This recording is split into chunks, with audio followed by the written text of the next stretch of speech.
10h-11h. L'assiette savoyarde sur France Bleu Pays de Savoie. Sylvia Depierre.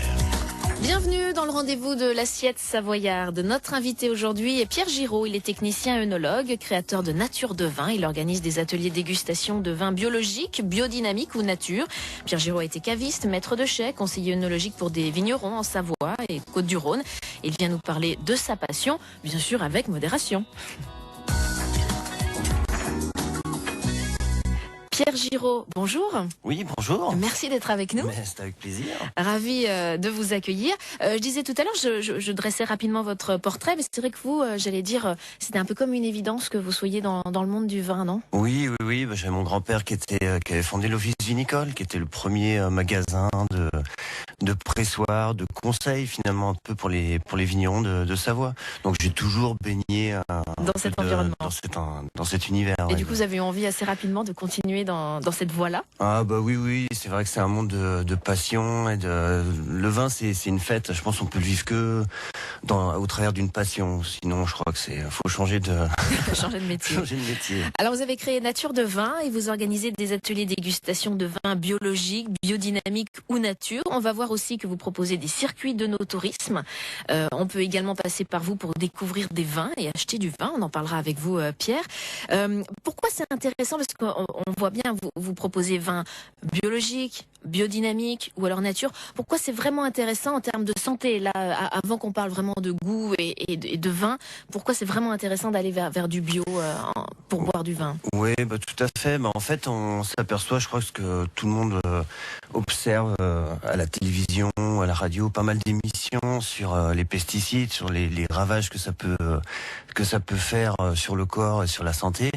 Donc, au bout d'un moment, on a quand même envie d'aller vers des vins qui sont beaucoup plus sains. C'est-à-dire des vins où le lendemain vous n'avez pas un problème de mal de tête, vous voyez. Ça veut dire que le mal de tête c'est les pesticides, parce qu'on a souvent accusé les voilà, sulfites. Exactement. Voilà, c'est souvent c'est très facile. C'est vrai que le lobby viticole a tendance un peu à nous orienter vers ça en disant voilà, c'est comme ça. Les sulfites de manière, il y en a aussi dans les vins bio. Donc si vous avez mal, c'est que voilà, vous avez un peu trop abusé.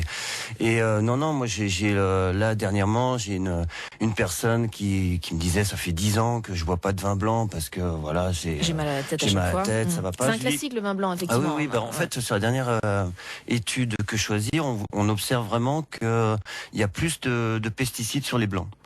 On sait pourquoi ? En fait, le raisin est plus fragile. Ouais, je pense qu'il y a aussi une volonté vraiment des vignerons de garder le vin le plus sain possible sur le blanc. Mais c'est vrai que sur cette étude, on observe notamment qu'en moyenne, alors retenez pas le chiffre, on trouve 150 microgrammes de pesticides en fait par kilo de raisin. Alors le chiffre vous dit rien comme ça. Voilà. Pas trop grand chose.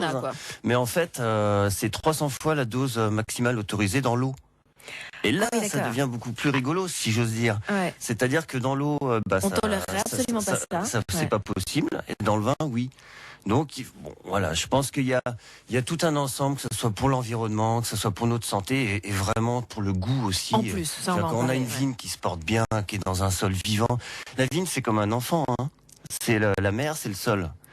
Et si la vigne n'est pas bien nourrie, on n'a pas de beau raisin, on a des problèmes d'équilibre dans les vins, d'arômes, etc. Quoi. Et vous qui côtoyez les viticulteurs, Pierre, vous constatez quand même qu'il y a un mouvement chez eux, quand même de prise de conscience, et ils se dirigent là-dessus. Oui, tout à fait. Au moins vers du raisonné, j'allais dire, pour ceux qui ne sont pas encore sur... de plus en plus. Je crois qu'il y a une prise de conscience par rapport à ça. Là, maintenant, on doit être autour de un peu plus de 8% des surfaces viticoles en France qui se tournent vers le bio. C'est encore peu, mais c'est déjà ça. C'est encore peu, mais c'est quand même en croissance. Et même des grandes maisons. Oui, tout à fait. Là, il y a le Château Margaux, Château Palmer à Margaux, qui est passé en biodynamisme, qui est une révolution dans le Bordelais, quoi.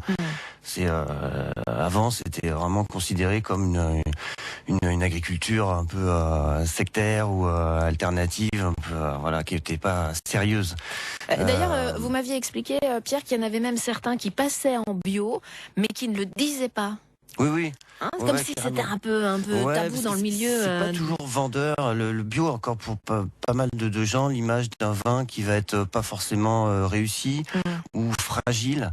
Alors ça, c'est aussi, j'aimerais bien tordre le cou à cette idée-là, parce qu'on pense souvent que le vin bio, il n'y a pas beaucoup de sulfite, donc il est fragile. Non, c'est un vin qui est beaucoup plus équilibré s'il est bien fait. Oui. Après, on peut trouver du mauvais partout. Voilà, bien sûr. Mais... Et il se tient bien mieux dans le temps. Moi, c'est très souvent des dégustations où il me reste moitié de bouteille ou autre, et on peut redéguster le lendemain, le surlendemain, c'est souvent encore meilleur. Je veux dire, c'est des vins qui se tiennent, qui ont une capacité de résistance par rapport à l'aération qui est formidable, quoi. On va continuer à parler de dégustation, de vins bio, en biodynamie ou nature. On fera le point aussi sur la différence entre les trois avec vous, Pierre. Et puis si vous avez des questions, vous qui aimez les vins, est-ce que vous les achetez bio ou pas? Si vous les achetez bio, pourquoi? Venez nous dire ça. Si vous avez besoin de conseils de dégustation, puisqu'on continuera avec les idées reçues, on a tendance, Pierre, à servir les vins blancs trop froids, les vins rouges trop chauds. Donc on fera le point sur les températures aussi. Ouais, ça c'est aussi intéressant. Et puis sur la conservation, on n'a pas tous une super cave avec une belle maison, donc on verra comment on peut faire. Allez, on se retrouve juste après le groupe Images et les démons de minuit. À tout de suite.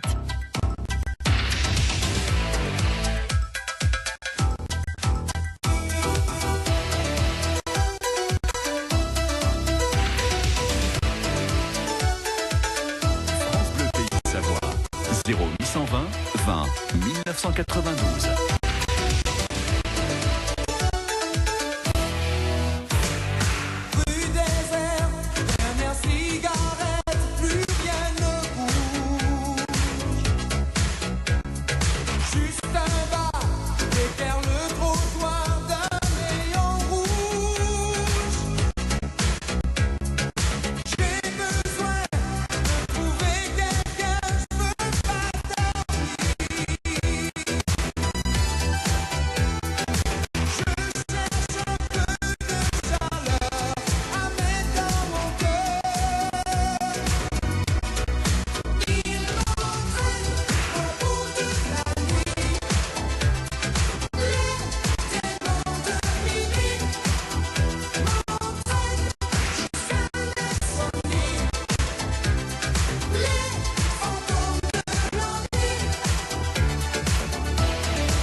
Les démons de minuit, le groupe Images sur France Bleu Pays de Savoie.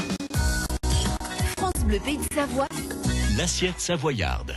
Pierre Giraud est notre invité ce matin. Il est technicien œnologue, créateur de Nature de Vin. Il organise des ateliers dégustation de vins biologiques, biodynamiques ou nature et des circuits œnotouristiques. Pierre Giraud, est-ce qu'on peut rappeler, on l'a déjà dit sur cette antenne, mais c'est toujours bien de réexpliquer, la différence entre un vin bio, un vin biodynamique et un vin nature? Alors, sur le vin bio, Vous avez donc une certification, vous avez la norme AB, en fait, une norme européenne qui depuis 2 ans certifie les vins à la vigne et aussi pour la vinification. Donc voilà, d'une manière très schématique. Ça veut dire qu'il y a très peu de pesticides. Voilà, Il n'y en a pas du tout. Il n'y a pas de pesticides de synthèse, Pas de pesticides de synthèse. ni d'engrais chimiques. Et voilà, donc on va partir sur des vins qui sont évidemment beaucoup plus sains. Et surtout, il y a vraiment une volonté du vigneron de privilégier des vins de caractère, des vins de terroir, puisqu'on va avoir les racines qui vont pouvoir plonger au fond du sol et pas rester à 20 cm dans les engrais chimiques, quoi. Ouais. Donc ça c'est clair, mais il faut bien comprendre que, bien entendu, que les vins conventionnels, il y a de toutes sortes. Il y a des gens qui sont pas très éloignés du bio, Voilà, qui qui font sont des raisonnés, efforts. c'est Et ce voilà, que moi je je veux disais. pas Voilà. différencier en disant stigmatiser, il y a quelque chose qui est bien, les autres c'est pas bien. L'idée c'est de promouvoir ce qui est plutôt sympathique pour nous, pour notre santé, pour notre goût, notre palais, mais ne pas discréditer non plus. Il y en a qui font des efforts, mais voilà, ça c'est plutôt sur la bio. En termes de biodynamie, là, on va partir sur une notion, alors pour expliquer peut-être plus simplement, qui se rapproche de l'homéopathie, finalement. C'est-à-dire qu'on va donner des impulsions. On va donner des impulsions à la vigne pour qu'elle se porte bien, avec des préparations qui ont été édictées par Rudolf Steiner en 1924, où déjà les agriculteurs étaient inquiets de la qualité nutritionnelle de ce qu'ils donnaient en fourrage ou autre pour le bétail. Donc c'est pas nouveau, hein. Donc ça a c'est été pas nouveau. testé, il y a belle lurette. Voilà, et c'est bon son petit guide pour ses discours. C'est assez complexe à lire, hein, mais ça a l'air, parce que c'est vrai que dès qu'on parle biodynamie, c'est ça qui fait toujours d'ailleurs un petit peu peur aux cartésiens, en se disant mais qu'est-ce que c'est là, c'est un peu ésotérique, un peu. Et c'est vrai que moi je suis venu à privilégier de plus en plus de vins en biodynamie. C'est pas par un esprit dogmatique ou bon voilà, c'est surtout. C'est juste au goût. Bah ouais, c'est à force de déguster, je m'apercevais que voilà, j'ai dégusté encore un vin en biodynamie. Tiens, c'est celui que je choisis, qui a beaucoup de fraîcheur. Bon, en tout cas ça intéresse de plus en plus de vignerons bio, et beaucoup ont tendance à aller à utiliser un petit peu de biodynamie, ne serait-ce que, vous savez, on peut utiliser le calendrier planétaire en fait, de la Lune, pour voir des moments où on va avoir où ça va être plus profitable de faire telle opération en cave ou en vigne. Bon voilà, c'est un monde assez qui paraît incroyable, mais bon, vous voyez, la Romanée Conti, ça fait 10 ans qu'ils sont en biodynamie, ils en parlent pas, et parce que c'est un peu délicat. Un peu délicat, maintenant on commence à y venir, et je crois qu'il faut accepter l'idée qu'on maîtrise pas tout, qu'on sait pas tout. Il y a des choses qui nous dépassent. Les anciens, ils coupaient le bois à tel moment, ils coupaient les cheveux à tel moment, ils se prenaient des tisanes. Voilà, l'industrie agro-pharmaceutique a un petit peu balayé tout ça en disant hop, moi j'ai la solution. Oubliez tout le savoir-faire des anciens, vos tisanes, etc. Non, on a des produits, vous traitez toutes les semaines, et puis tout ira bien. Et non, on s'aperçoit que tout ne va pas bien et que c'est un cercle vicieux. Les parasites sont de plus en plus résistants à ces pesticides. Donc bon, voilà, je crois qu'il faut revenir à une agriculture beaucoup plus saine, quoi, très clairement. Dans un vin en bio ou en biodynamie, Pierre, on rajoute des sulfites ou pas ? Oui. Oui, il y en a, mais dans des doses moindres. Voilà, c'est toujours pareil, c'est ce que je disais tout à l'heure, c'est-à-dire comme on a un vin qui va se tenir beaucoup mieux, si bien entendu tout a été respecté et, correctement, qu'on a un joli vin, on a un vin qui se tient davantage, donc on a moins besoin de mettre des sulfites. Mais on peut, voilà, il y en a qui en mettent pas du tout, d'autres qui en mettent un tout petit peu, et c'est pas un souci.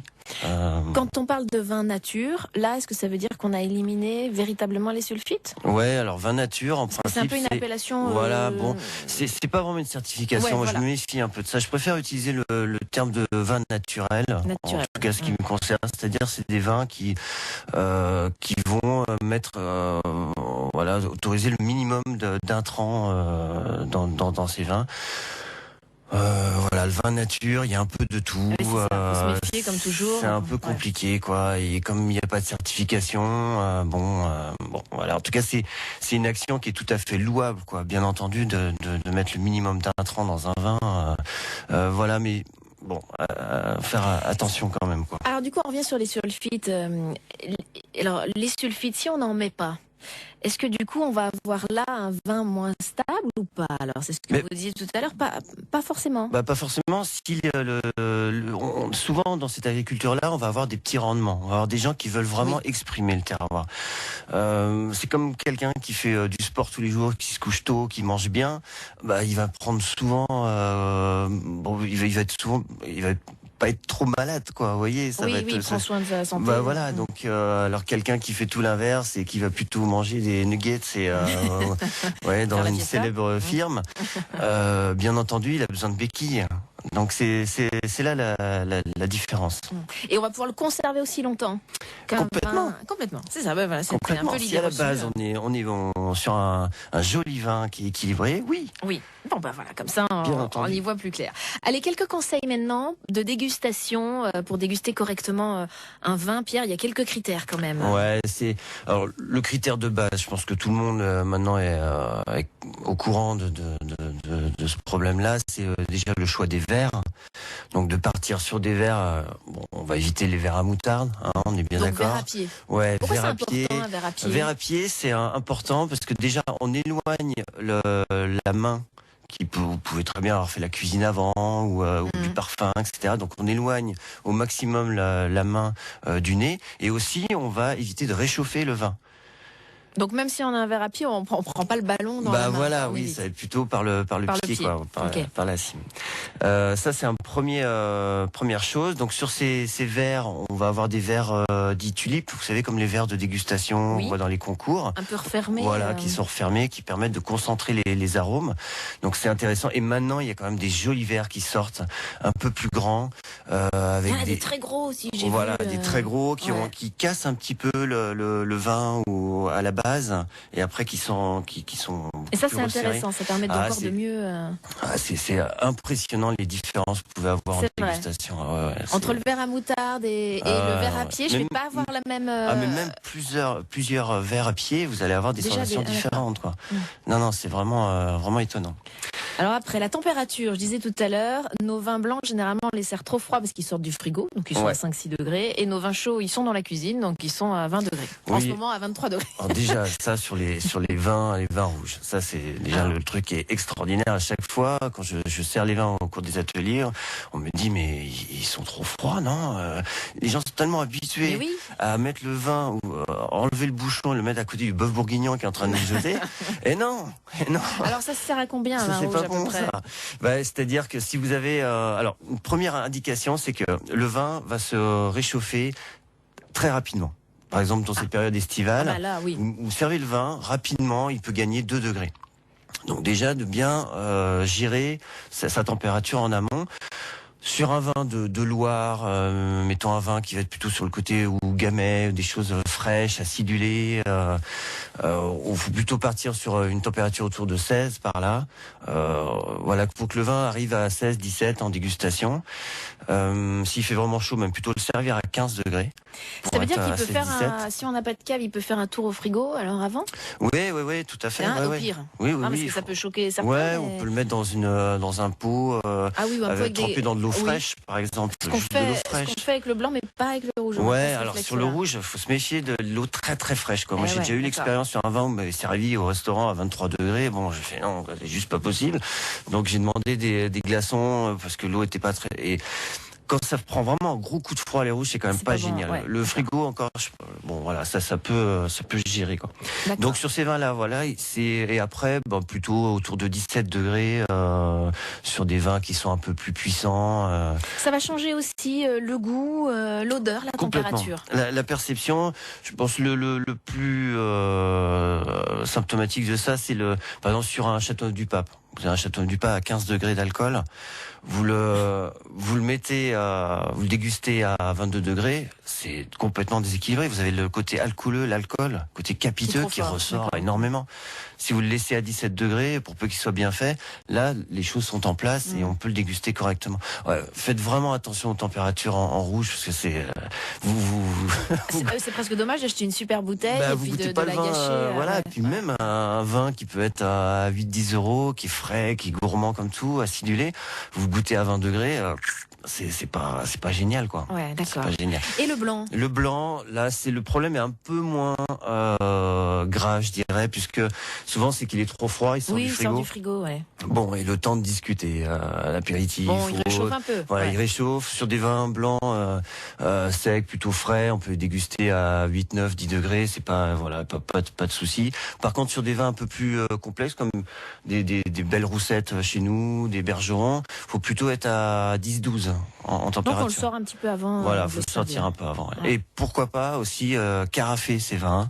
On carafe alors. Ça on oublie souvent. Et alors on carafe tous les vins? Non, alors. Est-ce qu'on carafe le blanc? Question bête. Oui. Ah, c'est vrai? Ouais, ça, on peut tout à fait carafer un blanc. Alors au préalable, c'est bien d'avoir quand même une carafe à vin qui puisse avoir été mis au frigo. On peut très bien le carafer 1 heure et puis après remettre dans la bouteille, remettre au frigo pour essayer de le bouger, quoi. Ça va faire quoi le carafage? Ça va exhaler les arômes, ça va l'ouvrir davantage. En fait, vous prenez la comparaison avec, je sais pas, si vous faites 10 heures de route, vous allez au sud de l'Espagne, quand vous sortez de la voiture, on n'est pas bien. Vous n'êtes pas au top. Vous êtes pas au top. Bon, et un vin, c'est un peu pareil, c'est-à-dire que lui, il est dans un tonneau, et dans une cuve, il respire, il est en plein élevage. Et tout d'un coup, on le met en bouteille, dans un milieu qui est assez clos malgré tout, même s'il y a une légère micro-oxygénation qui est très très faible. C'est pareil. Sur la plupart des vins jeunes, sur des rouges, vous trompez pas. On peut tout carafer. Oh, le carafant, c'est très rare. Après, faut le déguster. Si c'est un vin qui est fragile, il vaut mieux éviter, mais en règle générale, vous vous trompez pas trop et faites confiance aussi à vos sens, quoi. Tout simplement, si vous le goûtez, vous trouvez qu'il est pas très agréable, des tanins durs, c'est on une le verse structure. Dans la carafe. Voilà, faites-le, carafez-le. Au bout d'1 heure, vous le regoûtez. Enfin si, c'est plus intéressant. Si le repas est pas tout de suite, vous le remettez dans la bouteille et voilà, vous le conservez en cave. D'accord. Voilà. Différence entre faire décanter un vin et carafer un vin, c'est pareil ou pas? Non. Décanter, en fait, c'est pour des vins vieux souvent ou du dépôt. Donc on va juste séparer le vin du dépôt, la matière colorante ou autre. Et ça, on fait ça aussi dans la carafe? Ouais, alors en général, on choisit une carafe qui est moins évasée. C'est-à-dire l'idée, c'est pas d'aérer le vin, surtout sur les vins vieux, c'est des arômes qui peuvent être tout à fait fragiles. Donc essayez de juste séparer juste avant le repas. Par contre, sur les vins jeunes, voilà, là on parlera plus de carafage où on prend le temps vraiment de bien aérer le vin. Donc on prend le temps, la bouteille on l'ouvre pas au moment de passer à table en fait. Voilà. C'est ça, on anticipe. Exactement. Ouais. Oui. Alors, on se retrouve dans une poignée de secondes, on va parler des ateliers que vous proposez parce que les accords mets et vins, ça c'est quand même le top. France Bleu. Comment naissent les phénomènes météo? Orage, grosse chaleur, anticyclone, dépression. Yann Giesendaner, prévisionniste à Météo France Chamonix, nous explique tout. La météo pour les Bleus, ce dimanche à 8h40 sur France Bleu Pays de Savoie. Du mercredi 26 au dimanche 30 août, la Foire de Valloire accueille le plus grand rassemblement français en montagne de tout terrain. Plus de 120 exposants, 4x4 neufs et occasions, pneumatiques, voyagistes, mais aussi quad, camions et cellules. 5 jours de folie avec des balades, des essais, de nombreuses animations et des surprises gardées secrètes jusqu'au dernier moment. Bivouac tous les soirs à 2400 mètres avec repas et petit déjeuner. Le 30 août, grande tombola avec une voiture à gagner. La 14e foire du tout-terrain de Valloire, du 26 au 30 Avec août. Sylvia Depierre sur France Bleu Pays de Savoie, L'assiette savoyarde. jusqu'à 11h. On parle de dégustation de vin ce matin avec Pierre Giraud qui est technicien œnologue, créateur de Nature de Vin. Il organise des ateliers dégustation et vous aimez bien manger en même temps que la dégustation. Pierre, c'est important de ne pas juste déguster comme ça tout seul notre vin et d'avoir quelque chose en bouche. Ouais, en bien même sûr, temps. c'est un peu une invention d'œnologue, ça, de s'extasier devant un vin pendant une demi-heure sans rien manger. Je pense que la plupart, bien sûr, que c'est intéressant pour juger le vin, mais les 3/4 des vins sont faits pour être bu en mangeant. Ouais. C'est un tel plaisir. Il faut arriver à trouver un plat qui va magnifier le vin et le vin qui magnifie le plat. Donc c'est des accords qui sont pas toujours évidents. Mais les gens se font vraiment un monde, je trouve, de ça, presque une angoisse, quoi, de recevoir des gens, de savoir, oh là là, qu'est-ce que je vais faire, avec quel vin, etc. Ouais. il faut qu'ils arrivent à se faire beaucoup plus confiance finalement, faire confiance à leur sensibilité. Il y a des règles qui sont assez simples finalement. Je veux dire, quand Comme quoi? vous avez un vin de Loire léger, qui est agréable, gourmand, est-ce que vous allez mettre vraiment un couscous très épicé dessus? Non, sans doute on pas, sent sinon, bien voilà, on va pas être en accord.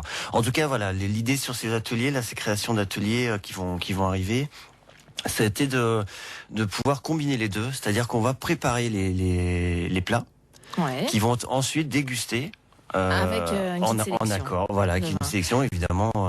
On va donner les 2 rendez-vous à venir. Un atelier avec Laurence Salomon, le chef Laurence Salomon, qui a son atelier d'ailleurs cuisine originelle à Annecy. Ça se passera là-bas dans son centre de formation. C'est vendredi 28 août, donc pas vendredi qui arrive, celui d'après, à Annecy de 18h à 22h. Donc harmonie, mets et vin naturel. Je rappelle que Laurence Salomon a été précurseur, elle, dans son domaine avec sa cuisine et a proposé des vins nature, etc.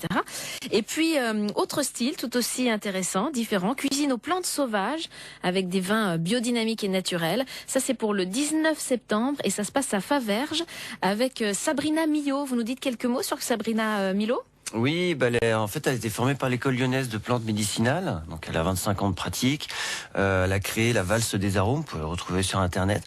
Et c'est très intéressant comme c'est une autre démarche pour finalement retrouver des plantes qu'on trouve un peu partout dans notre jardin. Des fois, on ne sait même pas qu'elles sont comestibles. Ouais, voilà. Par exemple, le plantain, c'est vrai que c'est un exemple qui est intéressant pour ça, puisqu'en fait, on peut faire pas mal de choses avec, notamment à faire un tartare qui ressemble à un goût un peu de bolet qui est très intéressant. Moi, je le frotte juste sur mes piqûres. Voilà, il y a ça, il y a pas mal de choses. C'est riche en vitamine A, vitamine B. Enfin, il y a même pour les problèmes respiratoires aussi. Il y a eu pas mal d'essais qui ont été faits. Voilà, elle essaye de vous faire découvrir ça avec une cuisine qui est vraiment tournée sur les plantes qu'on peut retrouver dans nos forêts, dans nos jardins. Avec, on va avoir un dessert aux fleurs notamment. Enfin, bon, et vous êtes-vous amusé à trouver le vin en accord, mais c'est excellent. C'est sympa, j'imagine, c'est original. On peut, que ce soit entrée, plat, dessert, on peut s'amuser aussi bien avec du rouge, du blanc, où il y a des règles quand même immuables. C'est évident qu'il y a la fameuse règle des couleurs, où finalement quand vous avez un plat qui est plutôt blanc, ça va plutôt avec le blanc. Ça joue.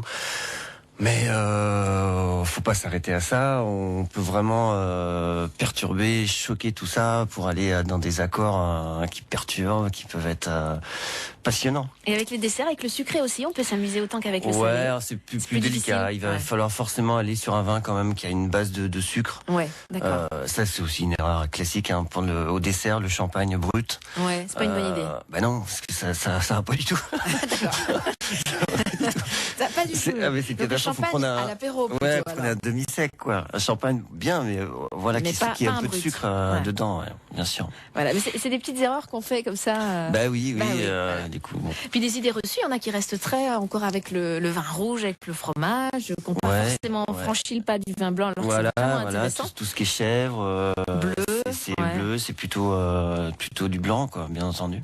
Alors on arrive, ça passe très vite, on arrive déjà à la fin de cette émission. Si vous êtes intéressé pour participer à des ateliers, donc je rappelle, c'est vendredi 28 août à Annecy avec Laurence Salomon, ou alors le 19 septembre, c'est à Faverges avec Sabrina Millot, une cuisine aux plantes sauvages. On peut aller sur votre blog pour ceux qui veulent tous les renseignements, Pierre, prendre contact avec vous. On tient également votre numéro de téléphone ici pour ceux qui veulent s'inscrire, en savoir plus. Et puis, ça c'est tout nouveau. Vous allez proposer aussi des circuits de nos tourismes, Pierre. Oui. Alors ça c'est génial. Ça c'est un vrai bonheur, ça. Parce qu'on est, ça permet de tout voir finalement. On part sur des demi-journées soirée ou à la journée, et on part dans un vignoble pour vraiment comprendre ce qui se passe. Et on voit la vigne, on voit la culture de la vigne. Voilà, on va découvrir un vigneron évidemment qui est en bio. On va pouvoir voir un peu des sols où il y a quand même pas mal de fleurs, puis d'autres sols couverts de mousse. Tiens, c'est bizarre, c'est de comprendre, c'est peut-être pas tout à fait la même agriculture, intéressant. On va échanger, on va voir la vinification dans sa cale, l'élevage, et ensuite on redescend. On déguste sur place, ensuite on redescend tranquillement et on prend le temps de voir les choses, de comprendre les choses, de se balader. Et le soir, dans un restaurant partenaire avec une salle privative, on fait une dégustation à Cormet et Vin sur plusieurs thème. Généralement, on fait pas mal sur Savoie de Savoie. Toute dégustation à l'aveugle. Et pour comprendre davantage le vin. Vraiment. Alors si on veut en savoir plus là sur les circuits de no-tourisme, pareil, on va sur le blog, Ouais. on prend contact avec vous. Ouais, voilà, il y a une page no-touriste sur le blog.